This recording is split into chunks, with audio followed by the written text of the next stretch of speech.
तो चलिए इस वीडियो में हम जो पढ़ेंगे वो दो इंपॉर्टेंट और क्वेश्चन पढ़ेंगे। बोर्ड एग्जाम वोर सीरीज जो हमारी चल रही है उसके ये पार्ट है और इसमें दो क्वेश्चन हम फिर डिस्कस करेंगे। ध्यान रहे ये जो दो क्वेश्चन आपको बोर्ड पे लिखे हुए दिखाई दे रहे हैं ये हमारे सीबीएसई बोर्ड में आ चुके हैं और इसी तरह के क्वेश्चन जो है आपको पेपर में मिलेंगे। तो आप ध्यान से देखिएगा, अपनी प्रैक्टिस करिएगा और इनको ध्यान से वीडियो को समझने की कोशिश करिएगा एक एक क्वेश्चन को। तो चलिए एग्जाम वोर सीरीज में हम चलते हैं और दो क्वेश्चन को फिर से डिस्कस करते हैं। हमारे पास क्वेश्चन नंबर फर्स्ट आप देख रहे हैं। क्वेश्चन नंबर फर्स्ट को आप पहले तो समझिए, फिर जो क्वेश्चन नंबर जो फर्स्ट है ना पहले तो उसको अच्छे से समझना है। समझना है, क्वेश्चन समझ में आ गया तो उसका आंसर आप आराम से लिख सकते हो, देख सकते हो। देखिए बच्चों क्या है, the magnitude of electric field due to a point charge object at a distance of 4 metre is 9 newton per coulomb. बच्चों सिंपल सी बात होगी, इसने कहा है कि भाई ऐसा है कि कोई पॉइंट चार्ज ऑब्जेक्ट है और उसकी वजह से 4 मीटर डिस्टेंस पर 9 न्यूटन पर कूलम आपके पास इलेक्ट्रिक फील्ड है। ठीक है, फिर बच्चों इसको मैं ऐसे समझाता हूं आपके पास कि भाई ऐसा है कि एक क्यू चार्ज है, एक क्यू चार्ज है, क्यू चार्ज ऑब्जेक्ट है, मतलब एक चार्ज ऑब्जेक्ट है जिस पर क्या मान लेते हैं हम, क्यू चार्ज मान लेते हैं। और 4 मीटर डिस्टेंस पर प्यारे बच्चों 4 मीटर डिस्टेंस पर इलेक्ट्रिक फील्ड बता रहा है 9 न्यूटन पर कूलम। ठीक है, समझ में आया? इसने कहा एक चार्ज ऑब्जेक्ट है जिसपे क्यू चार्ज है और 4 मीटर डिस्टेंस पर इलेक्ट्रिक फील्ड कितनी दी हुई है, ये दी हुई है। ठीक है, हो गया काम।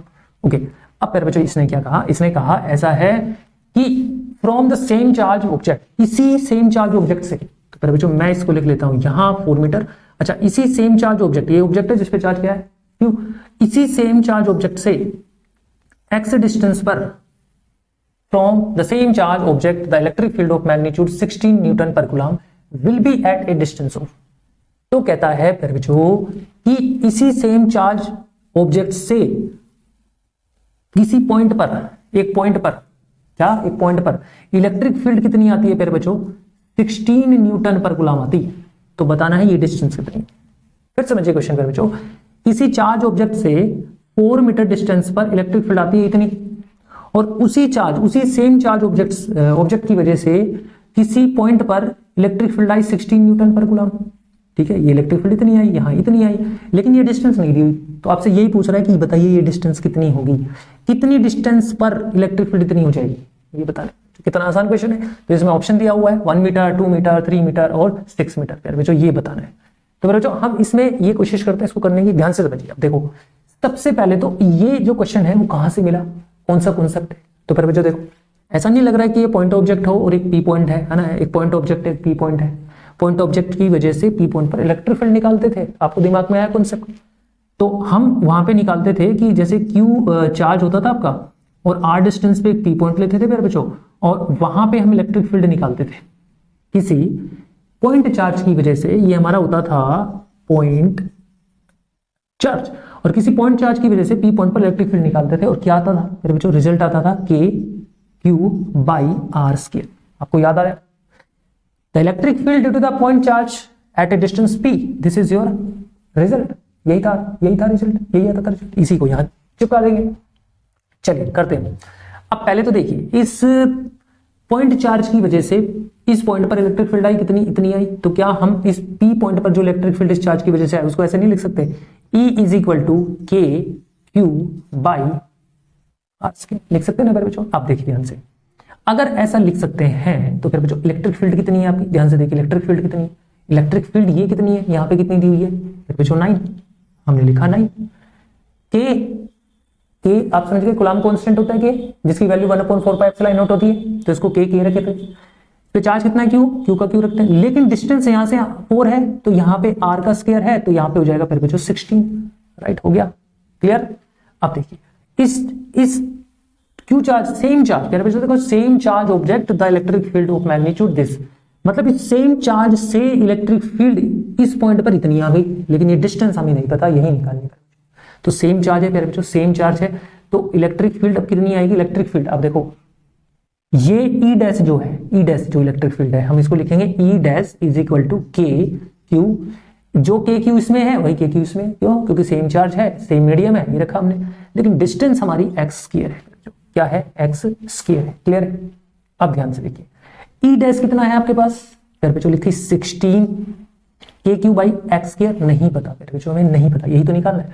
आप देखो फिर बच्चों इसको कर दो डिवाइड, राइट, इसको कर दिया हमने डिवाइड। डिवाइड करने पर फिर बच्चों क्या हो गया, के क्यू से के क्यू कैंसिल हो गया, अब हमारे पास फाइनल आंसर आएगा 9/16 इज इक्वल टू, फिर बच्चों एक्स स्क्वायर चला गया ऊपर, 16 आ गया नीचे, 16 से 16 कैंसिल हो गया। अब हमारे पास x square is equal to 9, फिर बच्चों वहां पे जाके रूट बन जाएगा तो 9 हो गया, और 9 का रूट होता है 3, तो x की वैल्यू 9 का रूट होता है 3, तो ये हो गया 3 मीटर, फिर बच्चों 3 मीटर, तो सही आंसर आएगा आपका C 3 मीटर। तो 3 मीटर पर हमारे पास इलेक्ट्रिक फील्ड इतनी है। और वैसे भी फिर बच्चों आप वेरीफाई भी कर सकते हो, देखो r जितना ज्यादा होगा इलेक्ट्रिक फील्ड उतना कम होगा, और r जितना कम होगा इलेक्ट्रिक फील्ड बढ़ेगा। तो देखो यहाँ x 3 मीटर है, यानी ये 3 मीटर पर इलेक्ट्रिक फील्ड ज्यादा है और 4 पर कम है, सही है। तो इसका मतलब हमारे पास electric field 16 newton per coulomb है, वो 3 मीटर पे आएगी। ठीक है, हो गया, क्लियर है। अब आइए क्वेश्चन नंबर सेकंड पर जो क्वेश्चन नंबर सेकंड को समझने के लिए छोटा सा कॉन्सेप्ट समझना पड़ेगा। पहले इस कॉन्सेप्ट को समझेंगे, पहले क्वेश्चन को देख लीजिए। A point P lies at a distance x from the mid point of an electric dipole on its axis.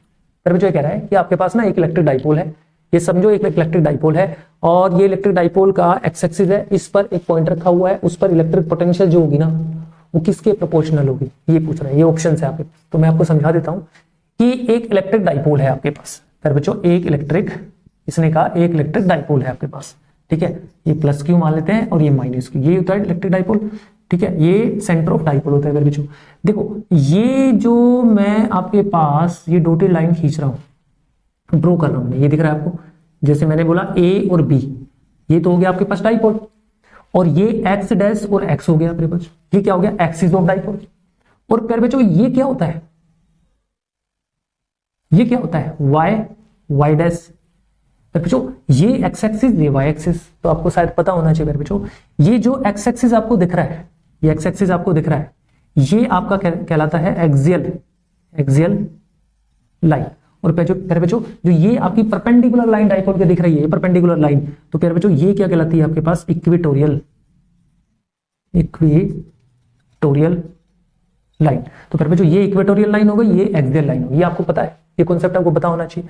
फिर बच्चों अब ये कह रहा है कि अगर मान लो सपोज करो मैं इस पॉइंट पर, ध्यान से सुनिए आप, ये डाइपोल है, डाइपोल पे प्लस क्यू चार्ज होता है, एक माइनस क्यू चार्ज होता है, और हमने इस पर, ये मान लीजिए मैं आर डिस्टेंस ले रहा हूं, आर डिस्टेंस ले लिया, और इस पी पॉइंट पर इलेक्ट्रिक फील्ड निकालना चाहता हूं। बच्चों क्या निकालना चाहता हूं, सॉरी इलेक्ट्रिक पोटेंशियल निकालना चाहता हूं इस पी पॉइंट पर।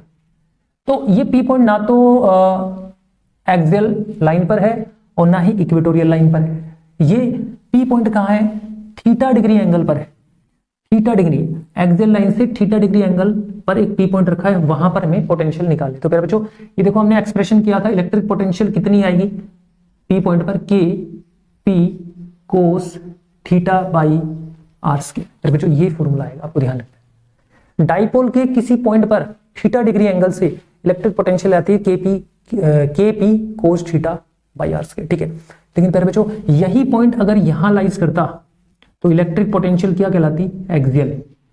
यही पी पॉइंट यहां लाइज करता तो इलेक्ट्रिक पोटेंशियल कहलाती इक्वेटोरियल, ठीक है। अब इस पॉइंट पर पूछ रहा है आपसे, फिर बच्चों अगर ये एक्सियल पे है, अगर ये पी पॉइंट एक्सियल पे है, अगर ये पी पॉइंट जो है एक्सियल पे है, डाइपोल की एक्सियल लाइन पर है, तो इलेक्ट्रिक पोटेंशियल क्या आनी चाहिए। फिर बच्चों ध्यान रखना, देखो अगर ये पी पॉइंट यहां आ गया, ये पी पॉइंट यहां आ गया, तो ये जो थीटा है जीरो हो जाएगा, फिर बच्चों जीरो। और थीटा अगर जीरो हुआ, फिर बच्चों थीटा हो जाएगा आपका 0 डिग्री। तो आपके पास इस फॉर्मूले में रखो के P cos zero, cos zero होता है 1, तो के पी अपॉन आर स्क्वायर आ गया फिर बच्चों, ठीक है। लेकिन अगर ये पॉइंट यहां चला गया, तो फिर बच्चों ये पॉइंट अगर यहां चला गया, तो ये पॉइंट यहां चला गया, तो ये आ जाएगा 90 डिग्री, फिर बच्चों थीटा 90। और अगर पॉइंट ये यहां चला गया तो इक्वेटोरियल लाइन पे आ गया और थीटा हो गया 90। तो इक्वेटोरियल लाइन के लिए इलेक्ट्रिक फील्ड क्या होगी, K P cos 90 degree by R square. मैंने बोला थीटा 90 हो जाता है अगर पी पॉइंट इक्वेटोरियल लाइन पे चला जाता है, तो आपके पास थीटा 90, तो आपके पास इलेक्ट्रिक पोटेंशियल फिर बच्चों जीरो, क्योंकि के पी कोस 90 मतलब जीरो। तो इक्वी पोटेंशियल हम कह सकते हैं कि इलेक्ट्रिक पोटेंशियल इक्वेटोरियल लाइन पर कितनी होती है, जीरो, थीटा क्योंकि 90 लेते हैं। तो याद रखना है इलेक्ट्रिक पोटेंशियल जो है वो किसी डाइपोल के इक्वेटोरियल लाइन पर जीरो होती है, एक्सियल पर आपके पास इतनी होती है। तो फिर बच्चों क्वेश्चन तो सोल्व हो गया। कैसे, देखिए a point P lies at a distance x from the mid point of an electric dipole on its axis. मतलब एक इलेक्ट्रिक डाइपोल है और उसके मिड पॉइंट से यानी इस मिड पॉइंट से एक्सिस पर, ये डाइपोल का एक्सिस है, डाइपोल के एक्सिस से यानी एक्स डिस्टेंस पर, देखो मेरे बच्चों एक्स डिस्टेंस पर एक पी पॉइंट रखा हुआ है, पी पॉइंट रखा हुआ है। तो इस पी पॉइंट पर जो इलेक्ट्रिक पोटेंशियल आएगी वो प्रोपोर्शनल होगी प्यारे बच्चों 1/x² के, 1/x³ के, 1/x4 के, 1/x की पावर 1/2। तो प्यारे बच्चों हो गया कि अगर ये पी पॉइंट यहां लाइज कर रहा है, एक्सिस के इस पॉइंट पर लाइज कर रहा है, तो ये तो एक्सियल लाइन के लिए होता है ना, ये इलेक्ट्रिक पोटेंशियल पी पॉइंट पर तो एक्सियल लाइन के लिए आती है। तो इसका मतलब हमारे पास पी पॉइंट पर इलेक्ट्रिक पोटेंशियल एक्सियल लाइन के लिए हो जाएगी के पी, भाई यहाँ r² ले रहा है क्योंकि हम यहाँ पहले r ले रहे थे, लेकिन फिर हमने इस पी पॉइंट को यहाँ लिया तो ये r बन गया, लेकिन यहाँ तो x मान रखा है इसने, तो x मान रखा है, बन गया x², फिर पूछ गया x²। तो ध्यान से देखो v जो इलेक्ट्रिक पोटेंशियल है वो इनवर्सली प्रोपोर्शनल आ रही है x की पावर 2 के। तो किसके proportional, electric potential electric dipole के किसके प्रोपोर्शनल आ रही है, x² के, 1/x² के। फिर बच्चों देखो तो सही आंसर आएगा ये वाला। तो आई होप आपको ये समझ में आया होगा। So thank you very much, करते रहिए क्वेश्चंस को अच्छे से समझते रहिए।